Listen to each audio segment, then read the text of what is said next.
Les sites de ce type sont des postes d'adoration et d'observation du soleil au solstice d'hiver, azimut 130 degrés, c'est-à-dire le 21 décembre, fête païenne déplacée de nos jours à Noël, date présumée et sans doute opportunément déplacée de la naissance de Jésus-Christ. Le siège monolithique, quant à lui, avec ses deux immenses accoudoirs dans lesquels sont creusées quelques cupules, est assez grand pour contenir 2 personnes assises, ce qui pourrait faire penser au trône d'un géant qui s'assiérait sur cette empreinte de pied. La colline d'en face possède en son sommet un empilement de roches calcaires donnant l'impression de ne pas être naturel. Ce monument formant un cairn ou gnomon important est situé dans un alignement reliant le trône et l'azimut du soleil levant au solstice d'hiver. En d'autres termes, l'observateur qui serait assis dans le trône du roi des choses et qui se servirait du rocher de Boribelais, également non, mais pic de Chauverou comme point de mire, verrait se lever le soleil exactement dans cet axe, aux environs de Noël de chaque année, à quelques portions de degrés près, en tenant compte de la déclinaison magnétique intervenue depuis l'époque de la création de ce trône étrange. Le rocher à cupule de Boribelais comprenant l'esplanade avec ses 30e cupules et la terrasse qui en compte 15e, groupée autour de rochers aménagés par l'homme, ainsi que le coteau du roi des choses,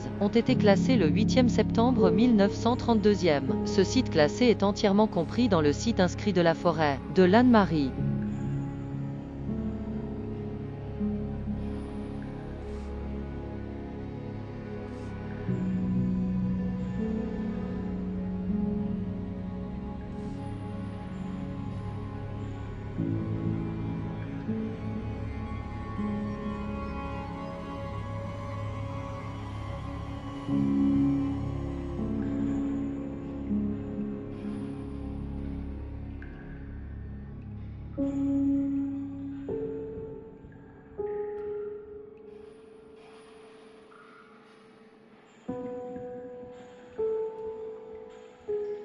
La nécropole mérovingienne des choses. Nécropole se trouvant sur un terrain privé. Suite à des fouilles dans les années 1970 à 1974, environ 70 sarcophages furent mis à jour. Pas de découverte exceptionnelle, mais des boucles de ceinture, 3 garnitures en bronze de baudrier, des poteries, des perles. Un scramasax, couteau prouvant que des Francs ont séjourné aux choses. Il s'agit d'une grosse nécropole de plusieurs centaines de sépultures que l'on peut dater de la fin du VIe siècle. L'orientation des sépultures était déterminée par la place du soleil au moment de l'inhumation.